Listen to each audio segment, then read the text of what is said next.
പ്രിയ വിദ്യാർത്ഥി സുഹൃത്തുക്കളെ, PSC constitution Malayalam എന്ന യൂട്യൂബ് ചാനലിലേക്ക് ഏവർക്കും സ്വാഗതം.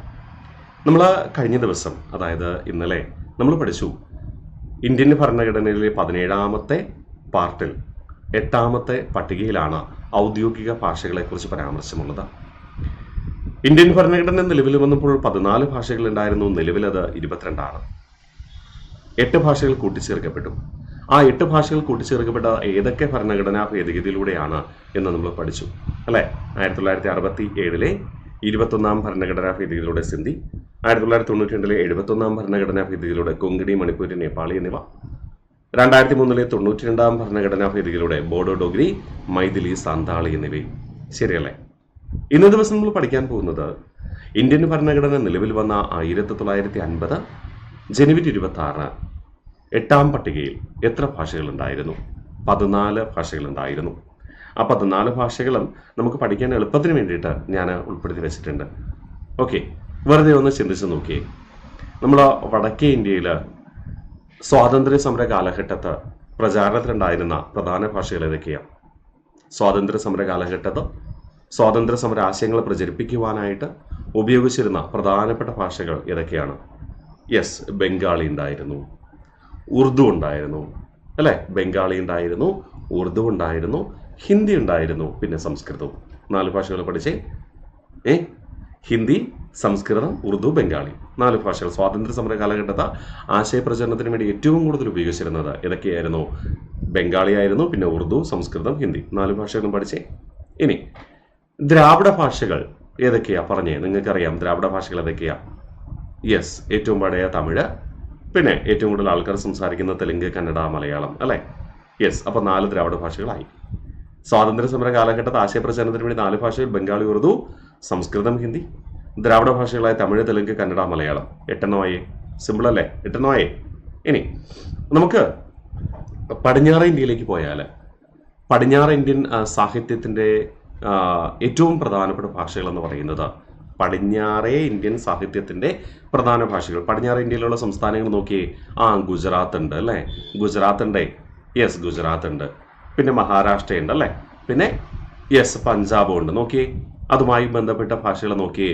ഗുജറാത്തിലെ ഗുജറാത്തി ഭാഷ, മഹാരാഷ്ട്രയിലെ മറാത്തി ഭാഷ, പഞ്ചാബിൽ പഞ്ചാബി. തീർന്നു. അപ്പോൾ 3 കൂടെ പഠിച്ചു. 11 ഭാഷകൾ പഠിച്ചു കഴിഞ്ഞു. ഏതൊക്കെയാ? സ്വാതന്ത്ര്യ സമര കാലഘട്ടത്ത് ആശയപ്രചരണത്തിന് ഉപയോഗിച്ച 4 ഭാഷകൾ: ഹിന്ദി, സംസ്കൃതം, ഉറുദു, ബംഗാളി. ദ്രാവിഡ ഭാഷകൾ കന്നഡ, തെലുങ്ക്, മലയാളം, തമിഴ് അല്ലേ? കന്നഡ, തെലുങ്ക്, മലയാളം, തമിഴ്. പടിഞ്ഞാറ് ഇന്ത്യയിലേക്ക് പോയാൽ 3 ഭാഷകളുണ്ട്: ഗുജറാത്തി, മറാത്തി, പഞ്ചാബി. ഗുജറാത്തി, പഞ്ചാബി, മറാത്തി. 11 ഇനി നമുക്ക് കിഴക്കേ ഇന്ത്യയിലേക്ക് പോവാം. കിഴക്കേ ഇന്ത്യയിലേക്ക് പോയിക്കഴിഞ്ഞാൽ പ്രധാനമായും 2 സംസ്ഥാനങ്ങൾ പറഞ്ഞ്, ഏറ്റവും പ്രശസ്തമായ സംസ്ഥാനങ്ങൾ. ഒഡീഷ ഉണ്ട് അല്ലേ? അവിടുത്തെ ഭാഷ ഒഡിയ. പിന്നെ ബ്രഹ്മപുത്രയുടെ ദാനം എന്നറിയപ്പെടുന്ന അസമുണ്ട്. അസമിലെ ഭാഷ എന്താ? Assamese. Assamese, Odia, Assamese പഠിച്ചായിരുന്നേ.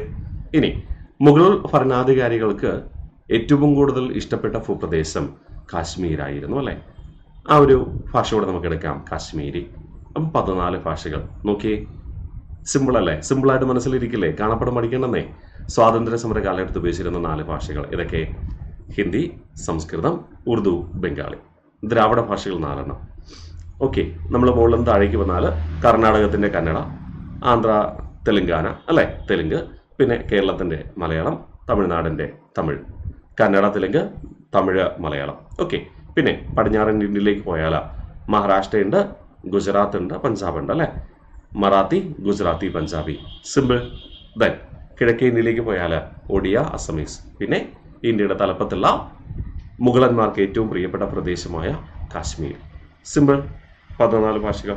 Yes, അപ്പോൾ നോക്കാം. യെസ്, അപ്പോൾ 14 ഭാഷകൾ സിമ്പിളായിട്ട് പഠിച്ചില്ലേ? സിമ്പിൾ അല്ലേ? ഇനി ഇന്ത്യൻ ഭരണഘടനയിൽ 22 ഔദ്യോഗിക ഭാഷകളാണുള്ളത്. ശരിയല്ലേ? അതിൽ ഒരേ ഒരു വിദേശ ഭാഷ ഏതാണ്? നമ്മൾ കഴിഞ്ഞ ക്ലാസ്സിൽ പഠിച്ചുറപ്പിച്ചിരുന്നു, നേപ്പാളി. ഇന്ത്യൻ ഭരണഘടനയിലെ ഔദ്യോഗിക ഭാഷകളിൽ ഒരേ ഒരു വിദേശ ഭാഷ ഏത് എന്ന് PSC ചോദിച്ചപ്പോഴെല്ലാം ഫസ്റ്റ് ഓപ്ഷനിൽ തന്നത് എന്തായിരുന്നു? ഇംഗ്ലീഷ് ആയിരുന്നു. ഒരുപാട് പേര് തെറ്റിച്ചു. നിങ്ങൾ തെറ്റിക്കാൻ പാടില്ല. ഇംഗ്ലീഷ് ഇന്ത്യൻ ഭരണഘടനയിലെ ഔദ്യോഗിക ഭാഷകൾ ഉൾപ്പെടുന്ന 8ാം പട്ടികയിലില്ല. പിന്നെ വേറെ എവിടെയെങ്കിലും ഉണ്ടോ? ഉണ്ടെന്നേ. കേന്ദ്ര സാഹിത്യ അക്കാദമി 24 ഭാഷകൾ അംഗീകരിച്ചിട്ടുണ്ട്. 24 ഭാഷകൾ അംഗീകരിച്ചിട്ടുണ്ട്. ആ 24 ഭാഷകളിൽ ഇന്ത്യൻ ഭരണഘടനയിലെ 22 ഭാഷകളും കൂടാതെ ഇംഗ്ലീഷും രാജസ്ഥാനിയും ഉണ്ട്. അപ്പോൾ പടിഞ്ഞാറൻ ഇന്ത്യയിൽ മഹാരാഷ്ട്രയുണ്ട്, ഗുജറാത്ത് ഉണ്ട്, പഞ്ചാബ് ഉണ്ട്. അതിൻ്റെ ഇടയിൽ രാജസ്ഥാൻ ഉണ്ടെങ്കിലും രാജസ്ഥാനി ഭാഷ എന്തില്ല, ഭരണഘടനയിലെ 22 ഭാഷകൾ ഉൾപ്പെട്ടിട്ടില്ല. എന്നാൽ കേന്ദ്ര സാഹിത്യ അക്കാദമി അംഗീകരിച്ച ഭാഷകൾ മൊത്തം 24 എണ്ണമാണ്. ഔദ്യോഗിക ഭാഷകൾ 22 എണ്ണവും കൂടാതെ ഇംഗ്ലീഷും രാജസ്ഥാനിയും ആകെ 24 മനസ്സിലായോ? അത് മനസ്സിലുണ്ടാവുമല്ലോ. Yes, good. അപ്പോൾ ഒന്ന് ഞാൻ ആ സ്ലൈഡ് ഇട്ടിട്ട് പെട്ടെന്ന് പറഞ്ഞു നോക്കാം. നിങ്ങൾക്ക് ഒരു ഇത്തരത്തിലുള്ള ക്ലാസ് പ്രയോജനപ്പെടുത്താൻ അല്ലെങ്കിൽ ലിങ്ക് ചെയ്യാൻ വേണ്ടിയിട്ടാണ് ഞാൻ സ്ലൈഡ് ഇടുന്നത് നിങ്ങൾക്ക് തുടക്കത്തിൽ. പിന്നീട് അങ്ങോട്ട് പോകുമ്പോൾ ഞാൻ സ്ലൈഡൊന്നും ഇടത്തില്ല. കാരണം നമ്മൾ എപ്പോഴും മനസ്സിലാക്കുന്നതിനാണ് പ്രാധാന്യം. നമ്മൾ കണ്ടുകൊണ്ടിരുന്നു കഴിഞ്ഞാൽ പിന്നെ എന്താ പറയുക, നമ്മൾ റിവിഷൻ ചെയ്യത്തില്ല. ഞാനിങ്ങനെ പറയുമ്പോൾ നിങ്ങൾ റിവിഷൻ ചെയ്യും, സ്ലൈഡ് ഇട്ട റിവിഷൻ ചെയ്യത്തില്ല. അതുകൊണ്ടാണ് നമ്മുടെ തലച്ചോറിൽ മെമ്മറിയിൽ നിൽക്കാൻ സാധ്യത കുറവാണ് എന്നതുകൊണ്ട്. ഓക്കെ, യെസ്, നോക്കാം. ഭരണഘടന നിലവിൽ വന്നപ്പോൾ ഉണ്ടായിരുന്ന ഭാഷകൾ നമ്മൾ സിമ്പിളായിട്ട് പഠിച്ചു കഴിഞ്ഞു. ഹിന്ദി, സംസ്കൃതം, ഉറുദു, ബംഗാളി, കന്നഡ, തെലുങ്ക്, തമിഴ്, മലയാളം, ഗുജറാത്തി, മറാത്തി, പഞ്ചാബി, ഒഡിയ, അസമീസ്, കാശ്മീരി. ഓക്കെ, കേന്ദ്ര സാഹിത്യ അക്കാദമി അംഗീകരിച്ച ഭാഷകൾ എത്രയാണ്? 24 എണ്ണമാണ്. 8ാം പട്ടികയിൽ 22 ഭാഷകളും കൂടാതെ ഇംഗ്ലീഷ്, രാജസ്ഥാനി എന്നീ 2 ഭാഷകളും കൂട്ടിച്ചേർത്ത് ആകെ എത്രയാ? 24 ഭാഷകൾ. ബ്രിട്ടീഷ് ഇന്ത്യയുടെ ഔദ്യോഗിക ഭാഷയായി ഇംഗ്ലീഷ് സ്വീകരിച്ചത് 1835 മുതലാണ്. എന്നാൽ സ്വതന്ത്ര ഇന്ത്യയുടെ 22 ഔദ്യോഗിക ഭാഷകളിൽ ഇംഗ്ലീഷ് ഉണ്ടോ? ഇല്ല. അതാണ് നിങ്ങൾ മനസ്സിലാക്കേണ്ടത്. ഓക്കെ അല്ലേ? മറക്കില്ല എന്ന് കരുതിക്കോട്ടെ. സിമ്പിൾ അല്ലേ? അപ്പോൾ ഭരണഘടന നിലവിൽ വന്നപ്പോൾ ഉണ്ടായിരുന്ന ഭാഷകൾ സിമ്പിളായിട്ട് പഠിക്കുക. ഹിന്ദി, സംസ്കൃതം, ഉറുദു, ബംഗാളി, പിന്നെ കന്നഡ, തെലുങ്ക്, മലയാളം, തമിഴ്, ഗുജറാത്തി, മറാത്തി, പഞ്ചാബി, ഒഡിയ, അസ്മീസ്, കാശ്മീരി. കേന്ദ്ര സാഹിത്യ അക്കാദമി അംഗീകരിച്ച ഭാഷകൾ എത്രയാ? 24. 8ാം പട്ടികയിൽ 22 ഭാഷകളും ഇംഗ്ലീഷ്, രാജസ്ഥാനി എന്നീ ഭാഷകൾ ഉൾപ്പെടുന്നതാണ് കേന്ദ്ര സാഹിത്യ അക്കാദമി അംഗീകരിച്ച 24 ഭാഷകൾ. ബ്രിട്ടീഷ് ഇന്ത്യയിലെ ഔദ്യോഗിക ഭാഷകൾ 1835 മുതൽ ഇംഗ്ലീഷിനെ ഔദ്യോഗികമായി സ്വീകരിക്കുകയാണ്. ഓക്കെ അല്ലേ? ഔദ്യോഗിക ഭാഷാ കമ്മീഷനെ കുറിച്ച് കൂടെ നമുക്ക് പഠിച്ചിട്ട് പോവാം. നോക്കി, ഔദ്യോഗിക ഭാഷാ കമ്മീഷൻ നിയമിക്കപ്പെട്ടതെന്നായിരുന്നു?